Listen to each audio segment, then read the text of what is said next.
नमस्कार। इस वीडियो के शुरू होने से पहले छोटी सी 1 मिनट की अपील आपसे।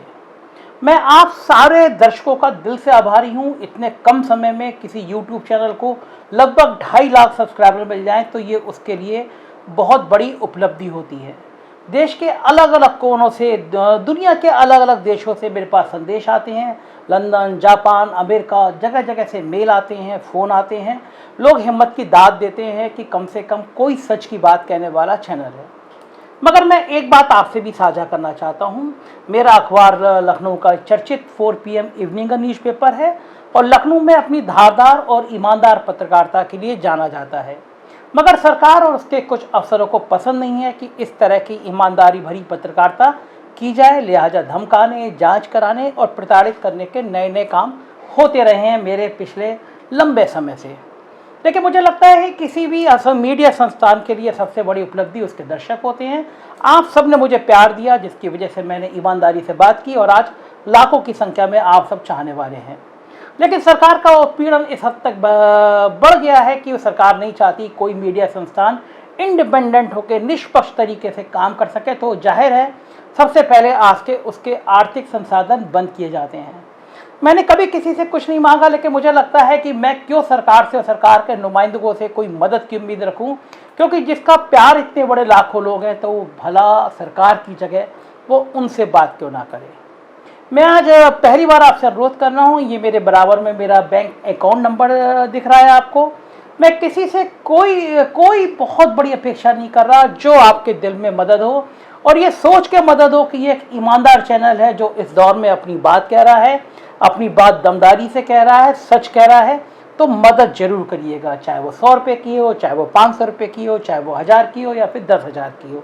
एक मदद करेंगे, आपकी छोटी सी मदद मुझे हौसला बढ़ाएगी, मेरे को हिम्मत देगी। मैं नीचे डिस्क्रिप्शन में मेरा मेल ID है, ज़रूर मुझे अपना नाम और पता लिख के भेजिएगा जिससे मैं आपको शुक्रिया अदा कर सकूं।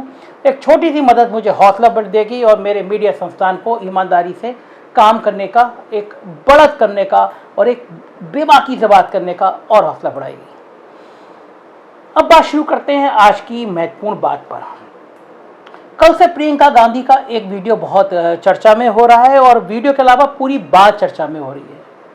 प्रियंका गांधी ने जिस तरह महिलाओं के हित में, महिलाओं के मजबूत करने में जो काम किया वो निश्चित रूप से ऐतिहासिक है, इसमें कोई दो राय नहीं है। जब सुप्रिया श्री ने प्रेस कॉन्फ्रेंस से पहले कह रही थी कि प्रियंका गांधी एक ऐतिहासिक फैसला लेने जा रही हैं, तो लोगों को बड़ा कन्फ्यूजन था। लोगों को लग रहा था किसी ये पॉलिटिकल पार्टी से गठबंधन होगा, किसी पॉलिटिकल पार्टी से बातचीत होगी। मगर प्रियंका गांधी ने एक ऐतिहासिक फैसला लिया और ये कहा कि 40% सीटें, वो 40% टिकट वो महिलाओं को देंगी। राजनीति में ये स्वागत योग्य कदम है, क्योंकि इस तरह आधी आबादी देश की उपेक्षित है, पीछे रह जाती है। ये मान लिया जाता है कि उस आधी आबादी, महिलाओं की आबादी को समाज में अभी भी आगे आने का अधिकार नहीं है। प्रियंका गांधी महिला हैं, मुकर महिला हैं। अगर वो महिलाओं की बात नहीं करेंगी तो भला कौन करेगा। और लिहाजा प्रियंका गांधी की इस बात को समाज के हर तबके ने और हर बिरादरी ने बहुत सपोर्ट किया। एक महिलाओं का बहुत बड़ा वोट बैंक है, जो वोट बैंक पहले किसी ज़माने में कांग्रेस के पास माना जाता था, आजकल महिलाएं भाजपा के पास मानी जाती थी। कहीं ना कहीं प्रियंका गांधी ने उस वोट बैंक में सेंध जरूर लगा दी। मैं जिस सोसाइटी में रहता हूं, जिन परिवारों को जानता हूं, उन परिवारों में भी चर्चा में भी ये बात सामने आई कि कम से कम कोई पार्टी, कोई नेता ऐसा है जो महिलाओं की बात कर रहा है। तो जाहिर है कि अगर आधे वोट हैं, करीब 6.5-7 करोड़ वोट हैं इस प्रदेश में, उत्तर प्रदेश में, कुल आबादी का ये काफ़ी बड़ा प्रतिशत मान लिया जाता है चुनाव के दौर से अगर देखा जाए या राजनीति के दौर से देखा जाए। तो प्रियंका गांधी ने एक बहुत बड़ी पहल की है। लेकिन कुछ ऐसी चीज़ें हैं, अगर प्रियंका गांधी उनको और अपना लेती तो बहुत बड़ी ब्रांडिंग प्रियंका गांधी की हो जाती। प्रियंका गांधी के जो सलाहकार हैं, जो टीम है, अगर उनका विजन इतना विस्तृत हो जाता तो प्रियंका गांधी को और मौका मिल सकता था। क्या विजन है, मैं उस पर आपको लाना चाहता हूँ, बात करना चाहता हूँ। आपने देखा होगा डाइस का वो फोटो जिसमें प्रियंका गांधी बैठी हैं, उनके एक तरफ सुप्रिया श्रीनेत बैठी हैं और एक तरफ आराधना मिश्रा बैठी हैं, जो मोना, जिनको नाम है मोना तिवारी, प्रमोद तिवारी की बेटी हैं, योग विधायक हैं। और मंच पर बाकी 5-6 पुरुष नेता हैं, सलमान खुर्शीद हैं, बाकी नेता हैं। तो बड़ा सवाल ये आया कि अगर एक मंच है जिसमें 10 लोग बैठे हैं, उसमें सिर्फ 3 महिलाएं प्रियंका गांधी के साथ शामिल हैं और बाकी पुरुष हैं, तो बीजेपी को इससे बढ़िया सवाल उठाने का मौका भला कहाँ मिल सकता था।